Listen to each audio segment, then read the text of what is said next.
Shalom everyone, Adonai Oz le'amo yiten, and with that strength, Adonai yevarech et amo v'shalom. Parashat Vayelech, Shabbat Shuva, Tafshin Pei Vav. Let us examine and take a deeper look at the mitzvah of Hakhel, which appears in this week's parasha. The Torah commands that once every 7 years, all of Israel come before Hashem in Beit HaMikdash, and you shall read the Torah before all of Israel in their ears. Assemble the people, the men, the women, and the children, so that they will learn and fear Hashem and observe all of the commandments of the Torah. We've already been told that the children are included, but the Torah emphasizes it once again, and their children shall hear and learn to fear Hashem. Let's imagine the fulfillment of this mitzvah through the life of one individual. Suppose the first time he experiences Hakhel is at the age of 8. He wouldn't remember anything from the same experience when he was 1 year old. So at age 8, he experiences it for the first time. He'll have a childhood memory of everyone gathering, seeing the Torah, hearing it read aloud to everyone. Then he experiences again at 15 as a teenager, at 22 as a young man, at 29, at 36, and so on, throughout his life. And each time it connects back to that original childhood memory at age 8. In this way, the mitzvah very powerfully instills the atmosphere and the memory of the revelation at Har Sinai, a national gathering to hear the Torah. And it carries that experience consistently throughout a person's life from childhood to old age. In our community, every Shabbat we study Tanakh. Right now we're in the book of Nehemiah. Just this past Shabbat, we read chapter 8 of Nehemiah, which contains a description that very much resembles the event of Hakhel. There are some halachic differences between what is described in Nehemiah chapter 8 and the mitzvah of Hakhel, but it's the same idea, the same essence.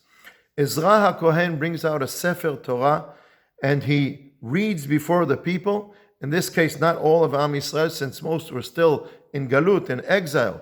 Only those who remained in Yerushalayim during the destruction or who returned to build the second Beit Mikdash were there. But it's a gathering of the people, and Ezra brings out the Sefer Torah, reads to them. They hear about mitzvot they didn't know about. They take upon themselves to fulfill the mitzvot that they learned about. And then it describes the following. We're told that Ezra brings the Torah before the Kahal, which reminds us of Hakhel, the assembly, from man to woman to all who could understand, which reminds us men, women, and children.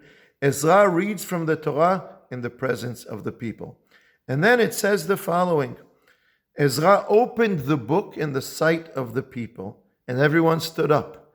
This is essentially the very first recorded instance of Hagbah, the lifting of the Torah, the way we do today in Beit Knesset. When we take out the Torah and read from it, we lift it up for everyone to see. And that's how when someone comes to Beit Knesset, they encounter the Torah itself, the Sefer Torah. Every time they come, when there is a Torah reading, on Shabbat or Chag or Mondays or Thursdays, they have an encounter with the Sefer Torah. It's the same Sefer Torah that their grandparents saw and their grandparents before them. And so, like in the mitzvah of Hakhel, they become part of an unbroken chain of transmitting the Torah across generations in Am Yisrael. This is all very beautiful, and it's truly a meaningful act, passing on the tradition of Torah and faith in Am Yisrael from generation to generation in a tangible way. But there's one thing that troubles me here, and that is, what about those who don't come to the Beit Knesset? Those who attend the Beit Knesset on Shabbat and Chagim, like those who came to the Mikdash for the mitzvah of Hakhel, experience this encounter with the Sefer Torah and witness the transmission of Torah across generations in Am Yisrael.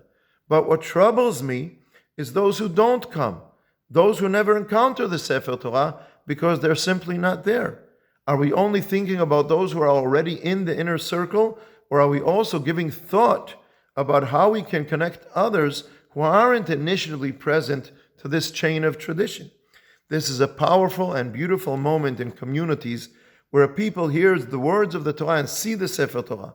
But I think that all of us in our communities need to think about how we can encourage more people to come to encounter the Sefer Torah, to experience this generational transmission of Torah tradition. There are no simple answers, but we can raise different ideas and try different approaches. My concern is that for many of us, it's not even on the radar. This is not one of the core questions occupying our communities. How do we bring more people into contact with tradition, with the transmission of Torah across the generations of Jewish people? Of course, we will continue to receive the tradition and pass it on, but that's not enough. We have responsibility. We must also think about how to connect additional circles within Am Yisrael to this encounter with the Sefer Torah and the transmission of Torah from generation to generation.